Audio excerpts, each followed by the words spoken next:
Let me now bring on board Mr. Arun Maira, Member Planning Commission. Mr. Maira, always a delight to have you back on ET Now. Thank you for joining us. What do you expect from today's eco-survey, sir? You know, are you asking me what I expect in the budget, or are you asking me what I expect in the economic survey? I want to start first with the eco-survey, and of course I'll ask you on budget as well. Yeah, I heard you say that you know, you get news of the lagging indicators in the economic survey, and I was quite intrigued by that very good observation of yours. And I would like to know what are the leading indicators, and let me suggest what they might be. Because I've been also tracking and hearing on your channel itself in the last few minutes the discussions about stocks and what are investors' questions regarding stocks, and other channels also. And I'm hearing that the market's confidence or lack of confidence in the fundamentals and the actions of the government is the key towards attracting more investment into the economy through the market and otherwise also. So a leading indicator seems to be the quality of trust and confidence in the actions of government, the ability of the government to get things done. And so that is a very important question to address. And as you said, both the budget as well as the economic survey will be talking about the consequences, perhaps, of there being not sufficient strength in the fundamentals, which are, like I said, the quality of administration, implementation, the ability to take decisions which stick and to produce the results of those decisions. So these are the reforms that we need, the reforms we need in those areas. And of course, these are beyond the finance minister's scope of responsibility alone. These reforms would lie in many other areas, in the area of administrative reforms, for example, for sure, and other institutional reforms, regulatory reforms in a variety of areas, not necessarily in the financial sphere, which may be more within the finance minister's own domain. So the agenda for getting the economy to grow, the reforms required to get the economy to grow, is pretty broad and vast, and we have to get down to understanding what are the keys in those areas, these broader areas, that if we worked on now and showed results in now, then there'll be more confidence and we could make the changes in the other reforms that are also necessary. And I do believe that institutions that are required to get things done, the reforms in those institutions that they indeed are effective, is the key. Do you think, economically speaking, if a country of a size of India, if the GDP growth slows from 9% to about 6.5% to or about sub 7%, very next year that country in terms of GDP growth can bounce back? Yes, of course. Anything can happen if you know what is causing the problem and if you have a way to address the root cause of that problem.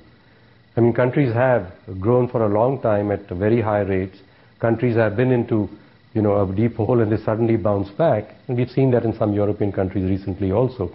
So, yes, it's possible, it's entirely possible. But to understand what we have to do to make it happen is, I think, the discussion that I'm urging that we in the country need to have.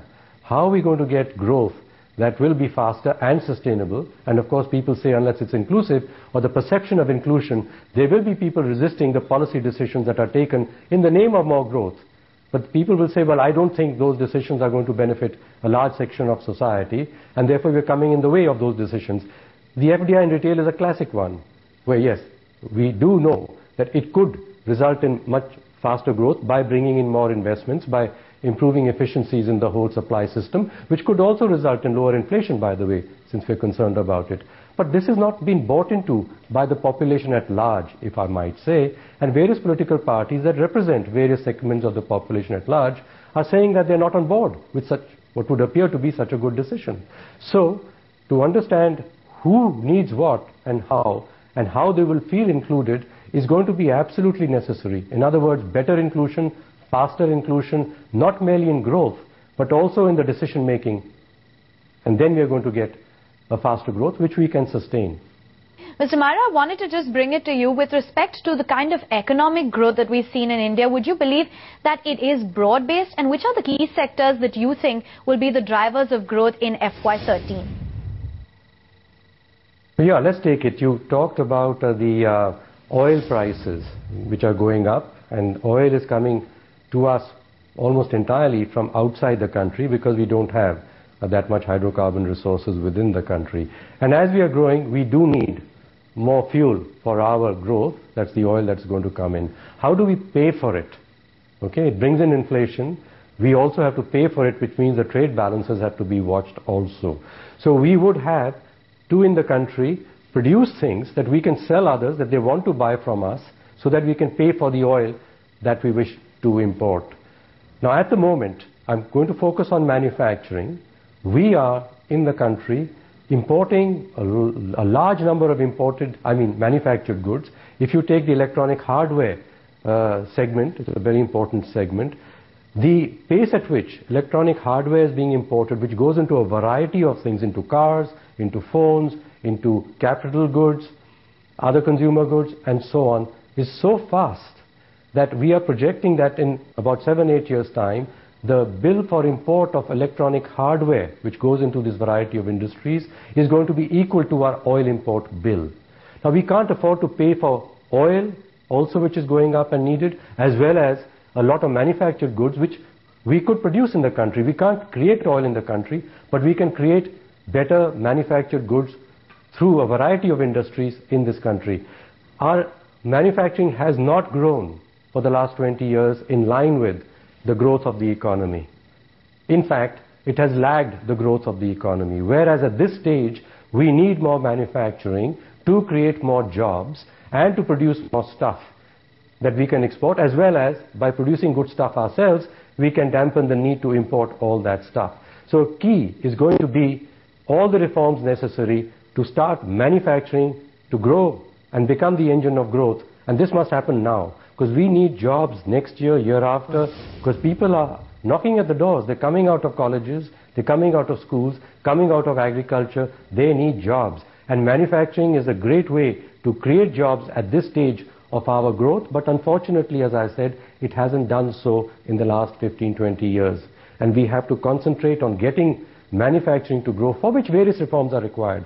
Labor reforms, land reforms, and variety of reforms to do with technology, import, export, and so on. It's a broad agenda, and unless we can do the things quickly, we've identified what they are in the new manufacturing plan, and we need people to come on board, collaboration more effectively, so that we can get the engine of manufacturing growing, to get jobs, to dampen the imports of manufactured goods at least and export some more. And then, yes, we can manage the inflation also, because inflation is a supply problem too. Mr. Maira, you represent the Planning Commission. So from Planning Commission's perspective, which is one thing which bothers you the most about the Indian economy? Sorry? Which is one thing which bothers you most about the Indian economy from a Planning Commission perspective? But there are a few. The first one is livelihoods, jobs. We have to create jobs much faster, in much larger number, and much more broad-based than we are doing so far in the economy. This is required for the sake of the growth of the economy itself, because unless people are employed and save and earn and spend, you cannot get the demographic dividend that we hope to get from the large numbers of young people in our country. It's also necessary that we create more jobs and good jobs for the sake of political and social stability in the country too. So that's number one. The pattern of growth to be such that jobs are being created much faster and much more broad-based, in which therefore I mentioned manufacturing as one of those engines. The second is to do with, if I might just switch to something quite important, is water. The stress on the water in the country is turned out to be huge, and we haven't paid enough attention to it. Water for agriculture, water for human consumption in our cities and otherwise, and water for industry also. We need strategies for much better water use and water management if we wish to sustain the growth. So on the inclusion side, jobs. On the environmental side, water. Those two are the keys. Other than we come down to energy, it's been referred to before, that the pattern of energy use in our country, which is highly dependent on oil and hydrocarbons, must change and change rapidly. And we must be much more efficient in the use of whatever energy that we will deploy, whether it's the hydrocarbon energy or solar energy or whatever else. So energy use in the economy. Infrastructure. And the infrastructure now covers a variety of things. It's transportation infrastructure, energy generation infrastructure, urban infrastructure. This is the hard infrastructure which we're very deficient in. And institutional infrastructure, I believe, is the key. Because the reason why we are not able to build our hard infrastructure fast enough is because decisions get taken sometimes, but then they get stalled, whether about land acquisition or environmental rules and so on. So the institutional infrastructure for getting things done is the key. And that would apply to the growth of manufacturing also, as I said, because there are many policy decisions, including land decisions, which would affect the growth of manufacturing and labor reforms, the growth of manufacturing. And unless the institutional infrastructure for taking decisions, for then making sure decisions are implemented and results are produced in the ground improves, we are not going to be able to sustain the growth that we need in the country. So these are the matters on the minds of the Planning Commission, for which we are proposing the directions for solutions in the country in the 12th plan. And substantial discussions have been held with the stakeholders in all these areas, and their views incorporated into how we could improve the institutions, the decision making, and get things done the way we need to get things done. Mr. Maira, wanted to also bring your attention to the exports, which as per the economic survey has grown at 40.5% in the first half of FY12. Imports have grown at 30.4%. Are there any trends that you believe that will lead to exports improving in the country? Yes. Two things. One is in terms of China, its exports becoming more expensive, hopefully, and China concentrating more on domestic consumption.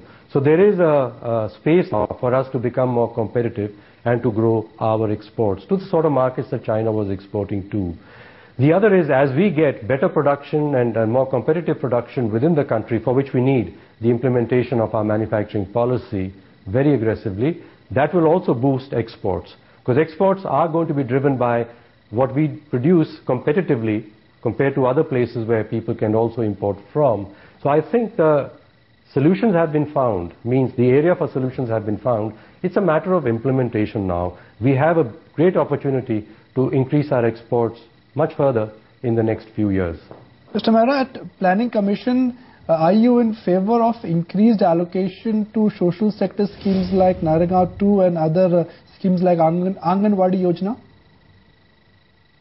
You know, it's not just the allocation, it's the outcome at the end of it. And if I could use the analogy of, okay, there is an engine in the front which requires fuel, and the engine can keep, spinning its wheels and burning fuel. But unless the transmission, which takes the power into the wheels, is put into order, we are not going to produce the results. So the focus has to be to produce outcomes, because we need better outcomes in education, in health, and in a variety of needs of people. But the outcomes are going to come not merely from putting more fuel into the engine, as I said, into the tank, but in the transmission of it.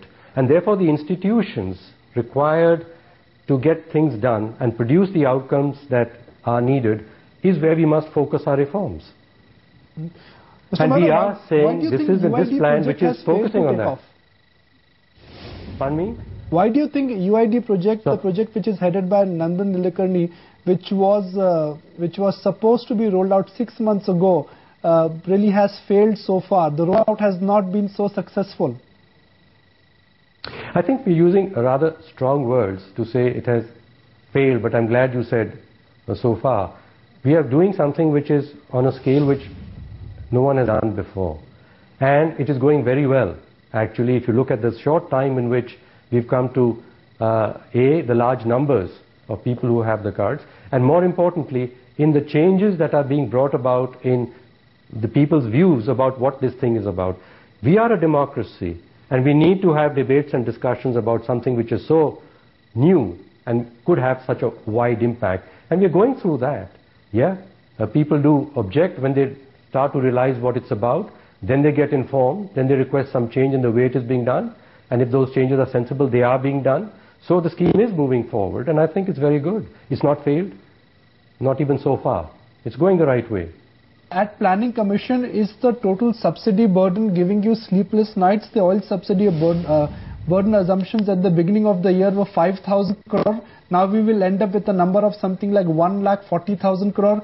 Similarly for urea, the assumptions were about 50,000 crore. We will end up with something like 1,20,000.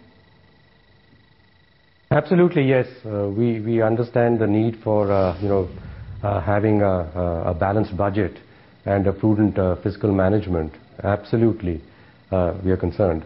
But the solution, again, I come to, and I was very pleased to hear your reporter mentioning that the new thing in the economic survey this time seems to be, for the first time, a reference to coordination to get things done, and corruption, which prevents things from getting done efficiently.